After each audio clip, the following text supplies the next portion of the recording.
Yes, guys, yes, people, welcome back to Light Talks Football and welcome to another video. I hope you guys are doing all right.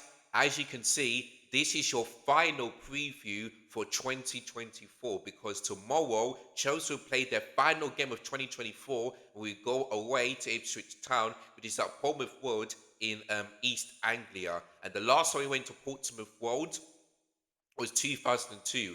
And of course, the last time we faced Ipswich Town was 2011 when we beat them 7-0 at Stamford Bridge. And I believe that must be the FA Cup because we didn't face Ipswich Town in the Premier League that time. But yeah, man, listen, this is going to be a difficult game because Portsmouth Road is still, like every away game is difficult. Like, yes, Ipswich Town are still looking for their first home of the season, but you saw what happened against Everton, we had the best chance to win, but we failed, so every game is going to be difficult. But as you can see from the thumbnail that my brilliant editor did, it's a must win.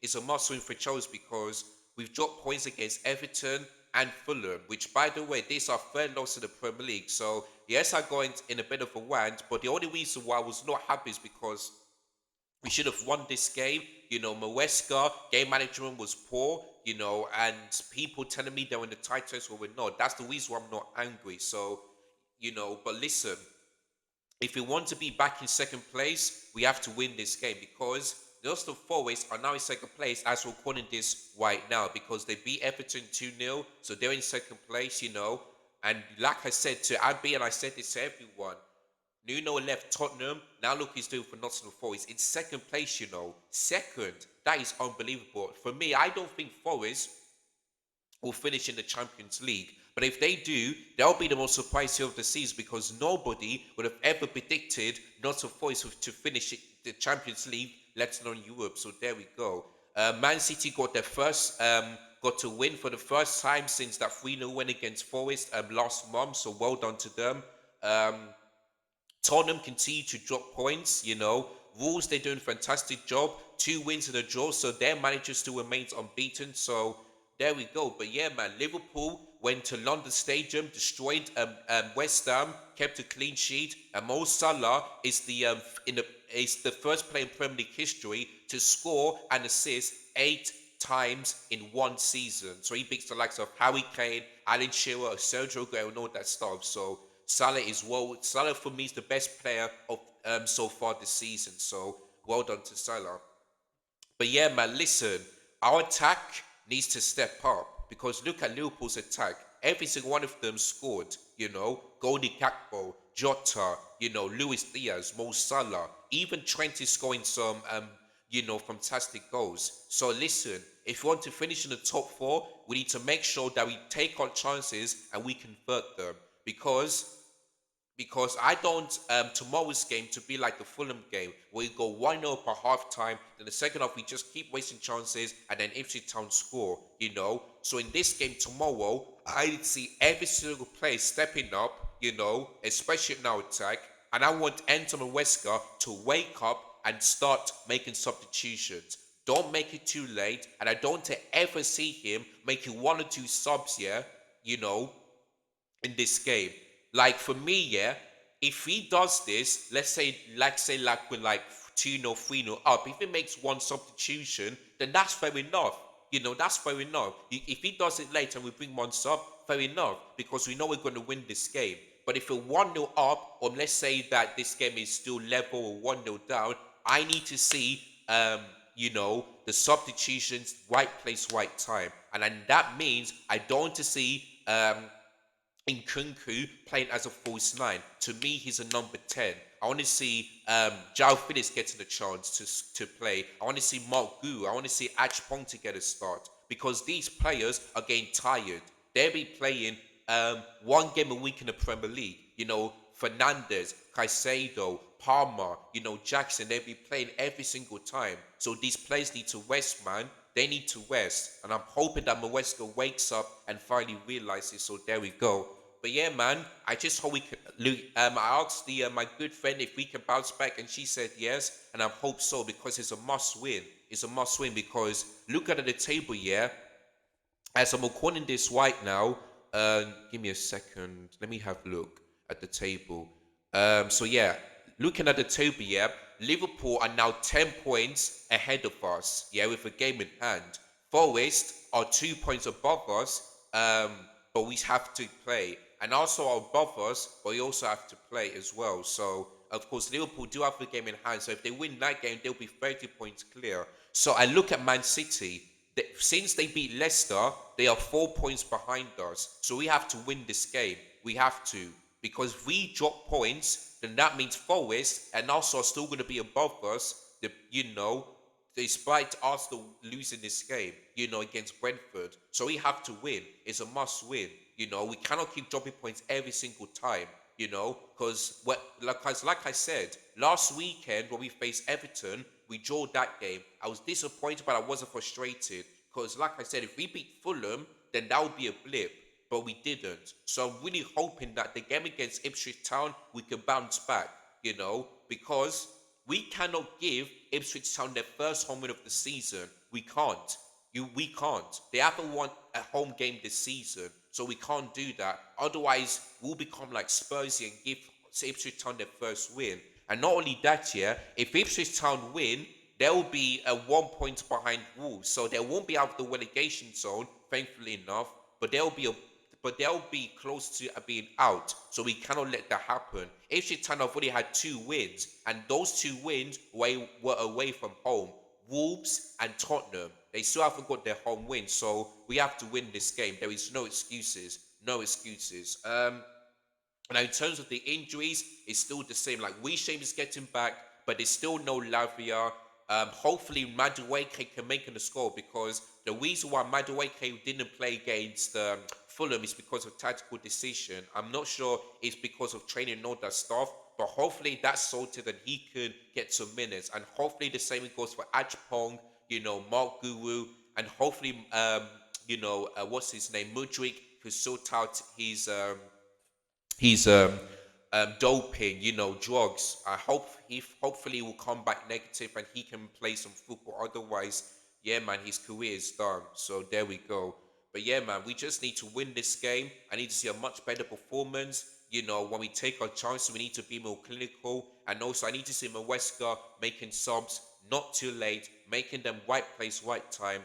If I see this again, then this is on him, because 2 games, he cost us the win. Everton, 2 subs. Fulham, 1 sub. It's not good enough, man.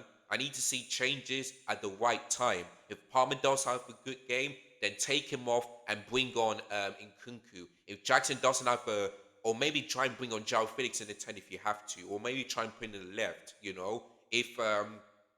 if Jackson Don has a good game, then take him off and bring on Mark Gu. Let him get a chance, If Jadon Sancho or doesn't have a good game, take him off, bring on Madueke so that Leto can be on the left wing and Madueke can be on the right. And I don't want to see Gusto in Brighton as well, because in the game against Fulham, he was absolutely shocking. Like, Neto basically went from an attacker to defender. Like, basically, it looks like that Neto's playing as a right centre back and Gusto's playing as a right wing back. I never want to see that happen again. So if Gusto doesn't have a good game, then take him off and bring on Achpong. It's as simple as that. I need to see changes and I need to see them at the right time. Because if we keep on doing this, we're going to keep dropping points and blame and questions going to be asked from Maweska, because you cannot say win the title ways and which you are right, but they end up dropping points 3 games in a row, and especially given that Ipswich Town their first sort of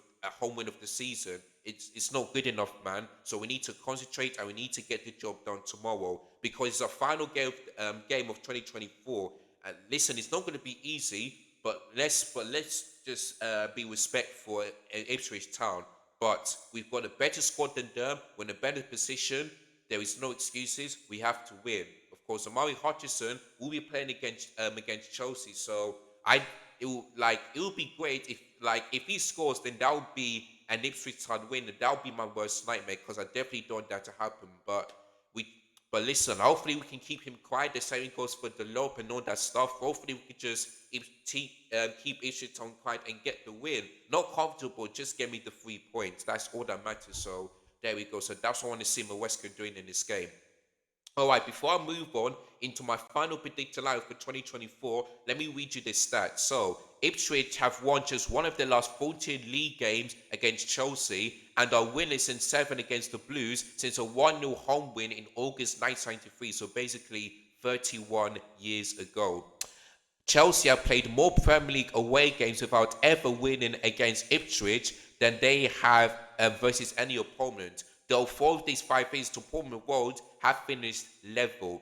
Ipswich are unbeaten in the final league game in each of their last 4 calendar years. They've won their last 2 such games in the Premier League, beating Spurs in 2000 and Sunderland 5-0 in 2001, and both of those times they kept a clean sheet.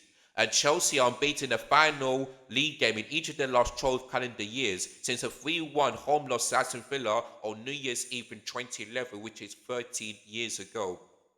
Excuse me. And finally, Chelsea are unbeaten in all on all 5 occasions when they faced promoted sides in the final league game of the calendar year, though the only time they failed to win was a 2-2 draw at Ipswich in 2000, the year I was born.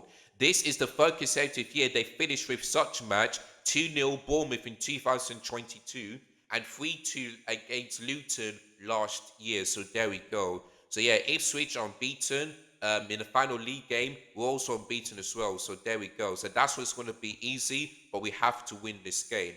All right, guys. So without further ado, it's time for me to give you guys my final predicted lineup for 2024. Here we go. So in goal, I mean, listen, I don't want Sanchez to start because of what he did for the second goal, but we all know he's going to start this game. I just really hope he has a much better game. And I would love to get Philip Jorgensen a chance, but we all know that's not going to happen. So unfortunately, yeah, Robert Sanchez to start. My back four is going to be Marco Cuellar, Leva Coro, Tosin, and Malo Gusto. You know, Marco Cuellar, I mean, didn't have a great game in the second half. In the first half, he had a header they should be scoring, but for me, like I said, I want to see Marco Cuellar inverting than Gusto. It's as simple as that. Leva Coro, don't think he was that bad, but I don't think it was that great for the first goal either. And the same goes for Tosin. Like, both goals should have done better, man. Sorry, the first Fulham goal should have done better, but before that, he was brilliant. So let's hope that these two can look back at that Fulham game and concentrate on tomorrow's game against Ipswich, because it's not going to be a good one. Right back, obviously Malo Gusto. For me, I never want to see him playing as a white wing back inverting, because Malo Gusto cannot do what Kukurea does. He cannot defend, he cannot go forward, and he cannot bring crosses in. And also, Neto and Gusto do have a good connection, but sometimes Malo Gusto just wastes it by not giving him the ball. So that's why, to me, just put him as a white centre back, since he normally play like a 3-2-4-1 formation, as simple as that. So Malo Gusto, white back. In terms of the midfield, I'm going to go with Enzo Fernandez and Matheus Caicedo. I think both midfielders in the first half were good, but I think Enzo had a much better game than Caicedo. So, but listen, these two are getting a bit tight. So for me, we need to sign. We need to get Andre Santos back if Lava keeps on getting injured, because it's not good enough, man. It really isn't good enough. But yeah, Enzo Fernandez and Moise Caicedo. But we all know that Cucurella will be alongside Caicedo, and then Enzo Fernandez will be playing alongside Palmer, if you know what I mean. So there we go. So yeah, those are the two pivot for this one.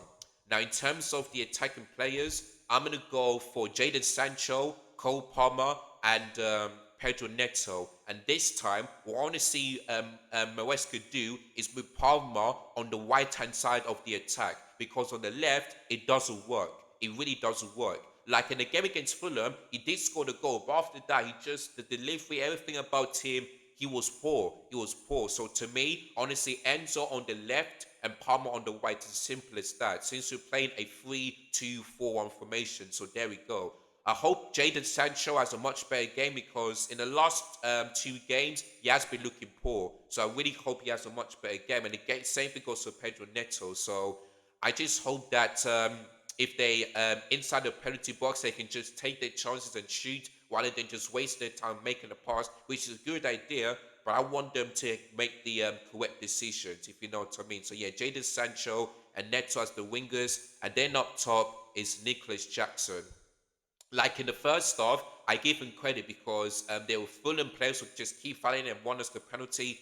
But other than that, he just wasn't that good when it comes to chances. And for me, yeah, if Jackson knows he's gonna receive the ball from his teammates, he needs to get into position, because I keep saying Jackson's a good player, but he cannot lead us into a title race or perhaps winning a trophy. So that's why January is not that far. We are 3 days away, yeah, from entering 2025, because today's the 29th of December, so there's 3 days to go. So in January, I need to see us sign a better goalkeeper, two quality centre backs, and a striker.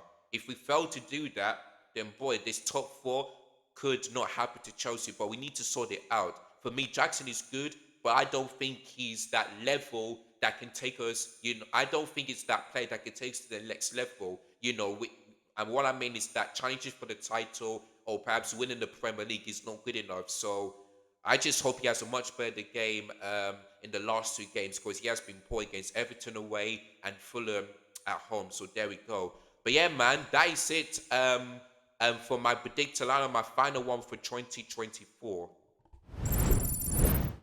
So let me know in the comments down below which you agree or disagree with any of my preview about this game.